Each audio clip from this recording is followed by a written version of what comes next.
Nung una, akala ko ay nahaluan ng ornamental plant ang minigulayan namin. Ang bulaklak ng halamang ito ay nakikita lamang kapag madilim na.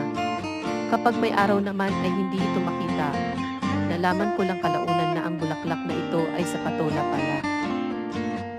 Ganito pala ang bulaklak niya. Nakakatuwa sapagkat kagaya ito ng ibang halamang pan-display na nocturnal ang bulaklak.